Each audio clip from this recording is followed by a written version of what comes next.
ജോർദാന്റെ തലസ്ഥാനമായ അമ്മാൻ നഗരം. അമ്മാന്റെ ഹൃദയഭാഗത്തുള്ള റോമൻ തിയേറ്ററിന്റെ ഏറ്റവും മുകളിൽ നിന്ന് അതിന്റെ പ്രൗഢഗംഭീരമായ കാഴ്ചകളിലൂടെ ഞാൻ ക്യാമറയുടെ ലെൻസിനെ ഓടിക്കുകയാണ്. 18 നൂറ്റാണ്ടുകൾക്ക് മുൻപ് ഈ നഗരത്തിൽ സ്ഥാപിക്കപ്പെട്ട ജനങ്ങളുടെ വിനോദ കേന്ദ്രം. അതിവിശാലമായ ഒരു സ്റ്റേഡിയം, ഗ്ലാഡിയേറ്റർമാരുടെ ഏറ്റുമുട്ടലുകളും മല്ലയുദ്ധങ്ങളും കലാപരിപാടികളും നാടകങ്ങളുമെല്ലാം നിറഞ്ഞാടിയിരുന്ന വേദി. ഇതിന്റെ ഗാലറികളിൽ ജനം നിറഞ്ഞിരുന്ന് ആർപ്പ് വിളിക്കുകയും കരഘോഷം മുഴക്കുകയും ചെയ്തിരുന്ന ഒരു കാലഘട്ടത്തെ മനസ്സിലേക്ക് ആവാഹിച്ചുകൊണ്ട് വേണം ഇതുവഴി നടക്കാൻ. ആ കാഴ്ചകൾ എൻ്റെ മനസ്സിൽ തെളിയുന്നുണ്ട്. ഈ കൽപ്പടവുകളിൽ നിറഞ്ഞിരുന്നിരുന്ന ആയിരങ്ങൾ, താഴെയുള്ള അരീനയിൽ ജീവനു വേണ്ടി നടക്കുന്ന പോരാട്ടം, പിന്നെ പുരാതന റോമൻ നാടകങ്ങൾ. ഇപ്പോഴും കൺസേർട്ടുകൾക്കും മറ്റ് പ്രാധാന്യമാർന്ന കലാപരിപാടികൾക്കും വേദിയാകാറുണ്ട് റോമൻ തിയേറ്റർ. ഒരു മലഞ്ചെരിവാകെ വെട്ടിയൊരുക്കിയാണ് തിയേറ്റർ നിർമ്മിച്ചിരിക്കുന്നത്. കുത്തനെയുള്ള പടവുകൾ കയറാനും ഇറങ്ങാനും തെല്ലൊന്ന് സാഹസപ്പെടണം. കൂറ്റൻ ശിലാപാളികൾ കൊണ്ടൊരുക്കിയ ഇരിപ്പിടങ്ങൾ. റോമൻ ഗവർണർക്കും പൗരപ്രമുഖർക്കും സാധാരണ ജനത്തിനുമെല്ലാം ഇവിടെ ഇരിപ്പിടങ്ങൾ പ്രത്യേകം നീക്കിവെച്ചിരുന്നു.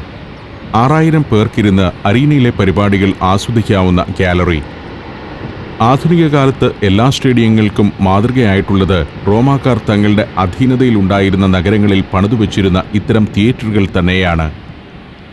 ഏറ്റവും മുകളിൽ ഒരു ചെറു ശ്രീകോവിൽ കാണാം. അദീനാദേവിയുടെ ക്ഷേത്രമായിരുന്നു അതെന്നാണ് ഗവേഷകരുടെ നിഗമനം.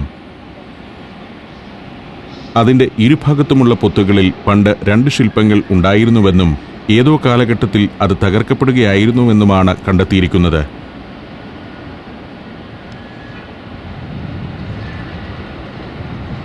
കൂടുതൽ സഞ്ചാരികൾ തിയേറ്റർ കാണാൻ എത്തിക്കൊണ്ടിരിക്കുന്നു. കടുത്ത വേനലിൻ്റെ ഈ ടൂറിസ്റ്റ് ഓഫ് സീസണിലും ഒരു ദിവസം 1000 വിദേശ സഞ്ചാരികളെങ്കിലും അമ്മാനിലെത്തുന്നുണ്ടെന്നതാണ് രസകരമായ കാര്യം. ഉച്ചയായിട്ടില്ലെങ്കിലും അന്തരീക്ഷം ചുട്ടുപഴുത്തു തുടങ്ങിയിരിക്കുന്നു. നല്ല വെയിൽ. ഇവിടെ അരീനയുടെ ഒരു ഭാഗത്ത് ഒരു ശിലാഖണ്ഡം കാണാം. റോമൻ ഹാഫ് പില്ലർ എന്നാണ് ഗവേഷകർ ഇതിനു നൽകിയിരിക്കുന്ന പേര്. അരീനയിൽ നിന്ന് ഗാലറിയിലേക്ക് കയറിപ്പോകാൻ ഈ വിധം കുറേയേറെ കൽപ്പടവുകളുണ്ട്. അതിങ്ങനെ അങ്ങ് മുകൾ ഭാഗം വരെ നീണ്ടുകിടക്കുന്നു. വന്നിറങ്ങിയ ടൂറിസ്റ്റുകൾ അരീനയിലും സ്റ്റേജിലും ഗാലറിയിലുമൊക്കെയായി ചിതറി നടക്കുന്നു. അവരെയെല്ലാം വിളിച്ചുകൂട്ടി ഇനി ഇതിൻ്റെ കഥയും ചരിത്രവുമെല്ലാം ഗൈഡുകൾ വിവരിച്ചു നൽകും. ഒഫീഷ്യൽ ഗൈഡുകൾ വലിയ ഫീസാണ് ഇവിടെ സഞ്ചാരികളിൽ നിന്നും ഈടാക്കുന്നത്. നമ്മുടെ 5000 രൂപയ്ക്ക് തുല്യമായ ദിനാറാണ് പല ഗൈഡുകളുടെയും ദിവസക്കൂലി. ഗൈഡുകളുടെ ഒരു ആമുഖ വിവരണം ശ്രവിച്ച ശേഷം അള്ളിപ്പിടിച്ച് പടവുകൾ കയറിപ്പോകുന്ന ടൂറിസ്റ്റുകളെ കാണാം. പലരും കയറുന്നു. ചിലരെങ്കിലും കയറേണ്ടതില്ല എന്ന തീരുമാനത്തിൽ മടങ്ങുന്നു. റോമാക്കാർ ഏതെല്ലാം നാടുകൾ പിടിച്ചടക്കിയോ അവിടെയെല്ലാം ഇത്തരം ആംഫി തിയേറ്ററുകൾ പണിതുവച്ചിരുന്നു എന്നതാണ് ഏറ്റവും രസകരമായ കാര്യം. ലെബനോനിലും ഇസ്രായേലിലും ജോർദാനിലും ലിബിയയിലും ഗ്രീസിലും സ്പെയിനിലുമെല്ലാം ഇത്തരം തിയേറ്ററുകളുണ്ട്. തിയേറ്ററിലെ സ്റ്റേജിൻ്റെ ഒരു വശത്ത് ഒരു നിർമ്മിതിയുണ്ട്. റോമൻ തിയേറ്റർ സജീവമായിരുന്ന കാലത്ത് മല്ലയുദ്ധക്കാരും കലാകാരന്മാരുമെല്ലാം വിശ്രമിച്ചിരുന്ന ഹാളുകളാണ് അവിടെ. ഇപ്പോൾ Jordan museum of popular traditions ഇവിടെയാണ് പ്രവർത്തിക്കുന്നത്. ഞാൻ അതിൻ്റെ അകത്തേക്ക് നടന്നു. പൗരാണിക കാലം മുതൽ ഇക്കാലം വരെയുള്ള ജോർദാനിലെ പല ജനവിഭാഗങ്ങൾ ഉപയോഗിച്ചിരുന്ന വസ്ത്രം, ആഭരണങ്ങൾ തുടങ്ങിയവയൊക്കെയാണ് ഇവിടെ പ്രദർശിപ്പിച്ചിരിക്കുന്നത്.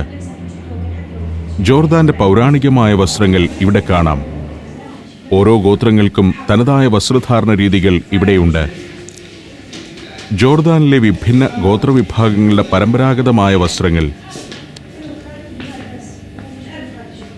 സിൽക്കും രോമവും പരുത്തിയും ഒക്കെ കൊണ്ടുള്ള വസ്ത്രങ്ങളിൽ എംബ്രോയിഡറി വർക്കുകളും പല നിറത്തിലുള്ള ഡിസൈനുകളുമൊക്കെ നടത്തുന്നത് ഇവരുടെ പ്രത്യേകതയാണ്.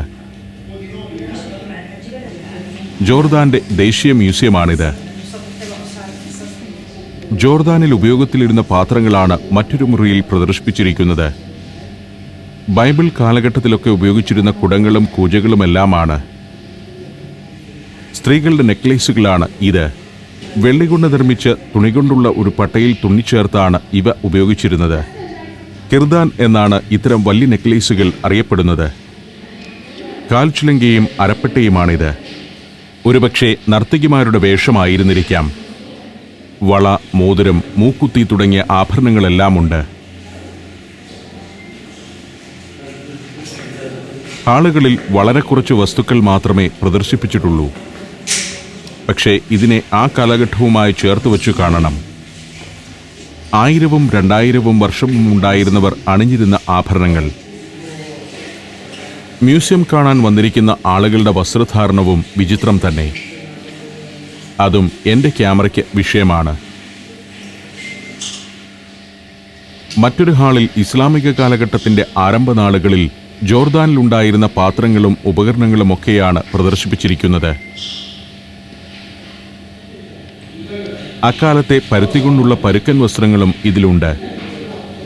ജോർദാന്റെ മാത്രമല്ല, പാലസ്തീനിയൻ പാരമ്പര്യത്തിലെയും പാത്രങ്ങളും വസ്ത്രങ്ങളും ആഭരണങ്ങളും ഉപകരണങ്ങളും ഈ മ്യൂസിയത്തിലുണ്ട്.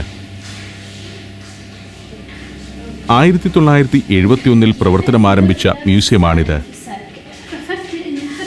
റോമൻ തിയേറ്ററിലേക്കുള്ള പ്രവേശന ഫീസിൽ ഇവിടുത്തെ മ്യൂസിയത്തിലേക്കുള്ള ടിക്കറ്റ് ചാർജും ഉൾപ്പെടുന്നു. രാവിലെ 8 മണി മുതൽ വൈകിട്ട് 6 മണി വരെ തുറന്നിരിക്കുന്ന മ്യൂസിയമാണിത്. 5 എക്സിബിഷൻ ഹാളുകളാണ് മ്യൂസിയത്തിനുള്ളത്. അതിൽ ഗുഹാസമാനമായ ഇങ്ങനെയൊരു ഹാളുണ്ട്. ജറാഷ്, മദബ എന്നിവിടങ്ങളിലെ ബൈസന്റൈൻ ദേവാലയങ്ങളിൽ നിന്നും കണ്ടെടുത്ത മൊസൈക്ക് വർക്കുകളാണ് ഇതിലുള്ളത്. മൊസൈക്ക് കലയുടെ സുവർണയുഗമായിരുന്നല്ലോ ബൈസന്റൈൻ കാലം. ജോർദാന്റെ പല പട്ടണങ്ങളിലും മൊസൈക്ക് വർക്കുകളുള്ള ബൈസന്റൈൻ ദേവാലയങ്ങൾ ഉണ്ടായിരുന്നു. AD 7-ാം നൂറ്റാണ്ടായപ്പോഴേക്കും തകർന്നടിഞ്ഞ ആ പള്ളികളുടെ തറയിൽ നിന്നും ഇപ്പോഴും മൊസൈക്ക് ചിത്രങ്ങൾ ഗവേഷകർ ശേഖരിച്ചുകൊണ്ടിരിക്കുന്നുണ്ട്. പുരാതന കാലത്തെ ജീവിതത്തിന്റെ നേർസാക്ഷ്യങ്ങൾ തന്നെയാണ് മൊസൈക്ക് വർക്കുകൾ. ദൈവികമായ ചിത്രങ്ങൾ മാത്രമല്ല, മാപ്പുകൾ, നിത്യോപയോഗ വസ്തുക്കളുടെയും പ്രകൃതി ദൃശ്യങ്ങളുടെയും ചിത്രങ്ങൾ, മനുഷ്യരൂപങ്ങൾ എന്നിവയെല്ലാം ആ രചനകളിൽ ഉണ്ടായിരുന്നു. ഒരു ടൂറിസ്റ്റിന് ഈ കാഴ്ചകൾ കൗതുകം പകരണമെന്നില്ല. പക്ഷേ ഒരു ഗവേഷകനോ ചരിത്രാന്വേഷിക്കോ ഇതിൽ നിന്നും ഒരു കാലഘട്ടത്തിന്റെ ചരിത്രം തന്നെ വായിച്ചെടുക്കാം. ഇവിടെ ദൃശ്യപരമായ ആകർഷണമൊന്നുമില്ലാത്തതിനാൽ ഞാൻ പുറത്തേക്ക് നടക്കുകയാണ്. ഒരു കൊച്ചു രാജ്യമാണ് ജോർദാൻ. അവരുടെ ചരിത്രത്തിന്റെ പാരമ്പര്യ പ്രതീകങ്ങൾ കാര്യമായൊന്നും അവശേഷിക്കുന്നില്ലെങ്കിലും ഉള്ളതിനെ ഇവർ അതീവ ശ്രദ്ധയോടെ പരിപാലിച്ച് പ്രദർശിപ്പിക്കുന്നുണ്ട്. ലോകത്തെ പ്രബലമായ 3 മതങ്ങളുടെ ചരിത്രപഥങ്ങളിൽ ജോർദാൻ കടന്നുവരുന്നുണ്ട്. ജോർദാനെ ഒഴിവാക്കിയുള്ള ഒരു ചരിത്രം ഈ 3 മതങ്ങൾക്കുമില്ല. ഇവിടുത്തെ കാഴ്ചകൾ അവസാനിച്ചിരിക്കുന്നു. റോമൻ തിയേറ്ററിന്റെ ഗേറ്റ് കടന്ന് ഞാൻ പുറത്തേക്ക് നടക്കുകയാണ്. മടങ്ങും മുൻപ് ഒരിക്കൽ കൂടി ആ മഹാവിസ്മയത്തെ ഒന്ന് തിരിഞ്ഞു നോക്കി. എത്രയോ ആർപ്പുവിളികൾക്കും കരഘോഷങ്ങൾക്കും വേദിയായ, എത്രയോ നിലവിളികൾക്കും വിജയഹാസങ്ങൾക്കും സാക്ഷിയായ സ്റ്റേഡിയം.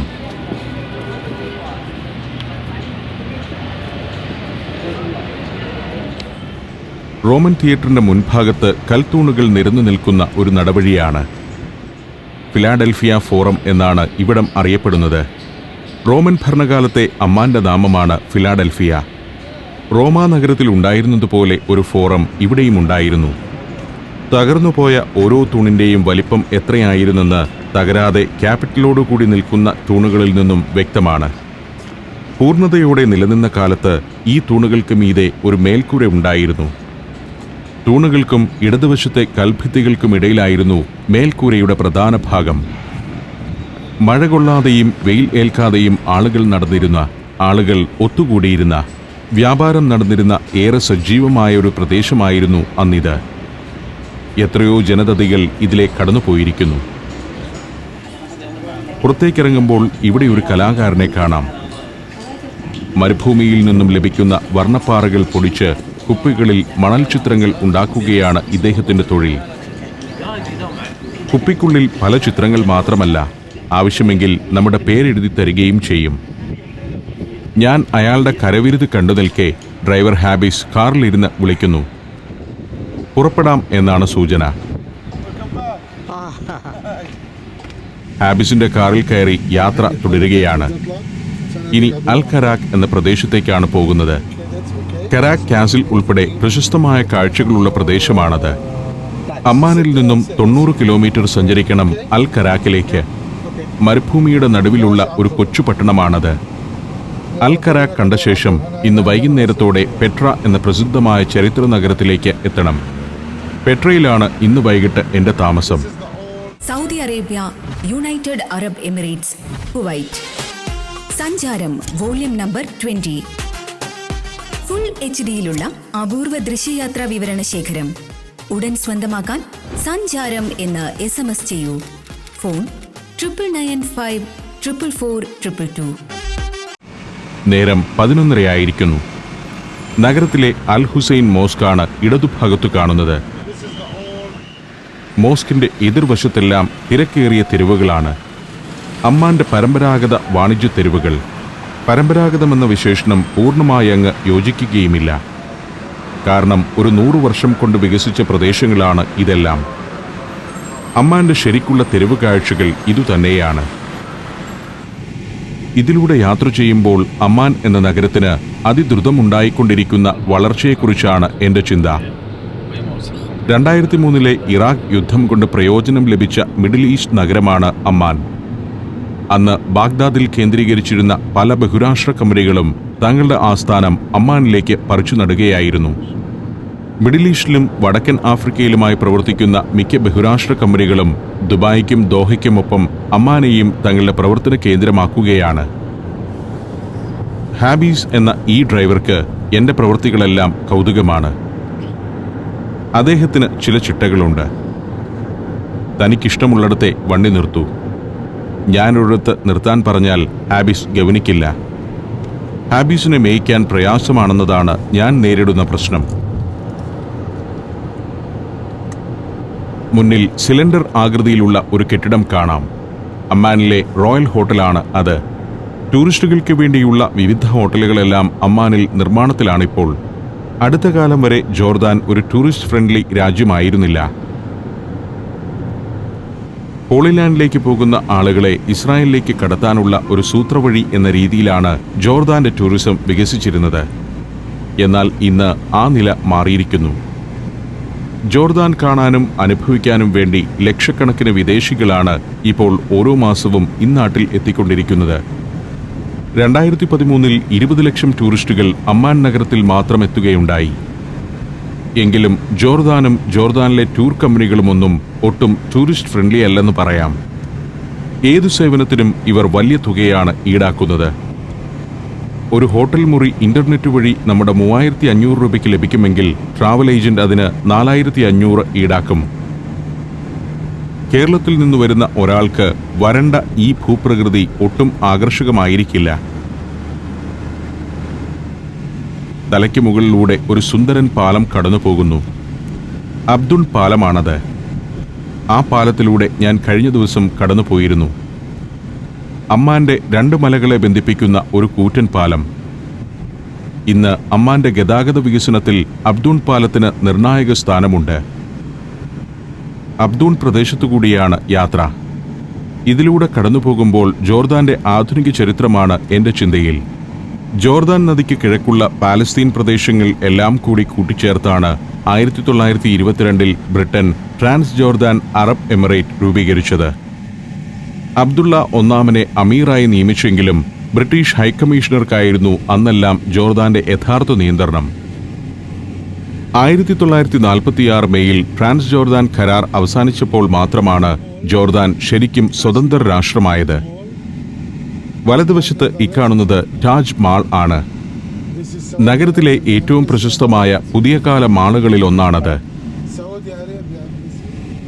ഇടതുവശത്ത് സൗദി അറേബ്യൻ എംബസിയാണ്. അത് കടന്നു നീങ്ങുമ്പോൾ വലതുവശത്ത് സിറിയയുടെ എംബസി കാണാം. സിറിയൻ എംബസി മുറ്റത്ത് വലിയ ജനക്കൂട്ടം. ജോർദാനിലേക്ക് സിറിയൻ അഭയാർത്ഥികളുടെ ഒഴുക്കായതിനാൽ പൗരത്വ രേഖയ്ക്കും മറ്റും വേണ്ടി എത്തുന്നവരാണ്. അവിടെ എന്നും കാണാം ആയിരക്കണക്കിന് ആളുകളുടെ ക്യൂ എന്നാണ് ഡ്രൈവർ ഹാബീസ് പറയുന്നത്. കാർ ഇപ്പോൾ അബ്ദുൾ വാലിയിലേക്കാണ് ഇറങ്ങുന്നത്. അമ്മാൻ നഗരം ഇനി വളരാനിരിക്കുന്നത് ഇവിടേക്കാണ്. ജോർദാന്റെ വിവിധ ഭാഗങ്ങളിൽ നിന്ന് അമ്മാനിലേക്ക് ചേക്കേറുന്നവരും സിറിയയിൽ നിന്നും പാലസ്തീനിൽ നിന്നുമൊക്കെ അഭയാർത്ഥികളായി എത്തുന്നവരും നഗരത്തിൽ പുതിയ വാസസ്ഥാനങ്ങൾ തേടുകയാണ്. അതിനനുസരിച്ച് അമ്മാനിലെ റിയൽ എസ്റ്റേറ്റ് രംഗം കുതിക്കുന്നുമുണ്ട്. സിറിയയിൽ നിന്നും ഇറാഖിൽ നിന്നും പാലസ്തീനിൽ നിന്നുമെല്ലാം വീടും കൃഷിസ്ഥലവുമൊക്കെ ഉപേക്ഷിച്ചു വന്നവർ സ്വസ്ഥമായി ജീവിക്കാനുള്ള ഒരിടമായാണ് അമ്മാൻ നഗരത്തെ കാണുന്നത്. വിദേശികൾ സ്ഥലം വാങ്ങുമ്പോൾ ഇവിടെ പാലസ്തീനികൾക്കാണ് മുൻഗണന. ഇപ്പോഴും അഭയാർത്ഥികളായി ഇവിടെ വന്നെത്തുന്ന പാലസ്തീൻകാരുടെ ബന്ധുക്കൾ പലരും അരനൂറ്റാണ്ടിനു മുൻപ് അമ്മാനിലേക്ക് കുടിയേറിയ ജോർദാൻ പൗരത്വം സ്വീകരിച്ചവരാണെന്നതാണ് കൗതുകകരമായ ഒരറിവ്. മലഞ്ചെരിവുകളിൽ പലയിടത്തും ബന്ധുക്കളുടെ കൂടാരങ്ങൾ കാണാം. നഗരപ്രാന്തത്തിൽ പോലും കൂടാരം കുത്തി ആടുമേയിച്ചു നടക്കുന്നവർ. നല്ല വിശാലവും സുന്ദരവുമായ പാതകൾ. അടിസ്ഥാന സൗകര്യ വികസനത്തിന് ഈ രാജ്യം നൽകുന്ന പ്രാധാന്യം വളരെ വ്യക്തമാക്കുന്നുണ്ട് ഈ പാതകൾ. അണ്ടർപാസുകളും ഫ്ലൈ ഓവറുകളും ഓവർബ്രിഡ്ജുകളുമൊക്കെയായി അടിസ്ഥാന സൗകര്യങ്ങൾ അതിഗംഭീരമായി വികസിപ്പിക്കാൻ ഭരണകൂടം ശ്രദ്ധിക്കുന്നു. ഇക്കാര്യത്തിൽ അബ്ദുള്ള രണ്ടാമൻ രാജാവിന്റെ പ്രവർത്തനങ്ങളും എടുത്തു പറയേണ്ടതാണ്. ഹുസൈൻ രാജാവിന്റെയും ബ്രിട്ടനിൽ ജനിച്ച മുന അൽ ഹുസൈൻ രാജകുമാരിയുടെയും മൂത്ത മകനായി പിറന്ന അബ്ദുള്ള രണ്ടാമൻ 1999 ജോർദാന്റെ രാജാവായത്. തന്റെ പിതാവിനെ പോലെ തന്നെ ജോർദാനെ ലോകരാഷ്ട്രങ്ങൾക്കിടയിൽ മാന്യതയുടെയും സമാധാനത്തിന്റെയും പ്രതീകമാക്കാൻ അദ്ദേഹം ബദ്ധശ്രദ്ധനാണ്. ജനകീയനായ ഭരണാധികാരിയാണ് അബ്ദുള്ള രണ്ടാമൻ. മുല്ലപ്പൂ വിപ്ലവത്തെ തുടർന്ന് വിവിധ അറബി നാടുകളിൽ വിപ്ലവം പൊട്ടിപ്പുറപ്പെട്ടപ്പോൾ ജോർദാനിൽ അങ്ങനെയൊന്നുണ്ടാവാതിരിക്കാനുള്ള കാരണം അബ്ദുള്ള രണ്ടാമൻ രാജാവിന്റെ ജനസമ്മതി തന്നെയാണ്. ഭരണഘടനാനുസൃതമായ രാജവാഴ്ചയാണ് ജോർദാനിൽ നിലനിൽക്കുന്നത്. രാജ്യത്തെ പരമാധികാരം രാജാവിന് തന്നെയാണ്. 1952 ജനുവരി 8 നിലവിൽ വന്ന ഭരണഘടന അനുസരിച്ച് എക്സിക്യൂട്ടീവ് അധികാരം മന്ത്രിസഭയിലും രാജാവിലും നിക്ഷിപ്തമായിരിക്കുന്നു. 2001 സ്ഥാപിതമായ king Abdullah second fund for development ജോർദാന്റെ സർവ്വതോന്മുഖമായ പുരോഗതിക്ക് വിവിധ കർമ്മ പദ്ധതികൾ ആവിഷ്കരിച്ച് നടപ്പാക്കി വരികയാണിപ്പോൾ. കാർഷിക, വ്യാവസായിക, വിദ്യാഭ്യാസ, സാമൂഹിക രംഗങ്ങളിൽ വിപ്ലവാത്മകമായ ചുവടുവെപ്പാണ് king Abdullah fund for development.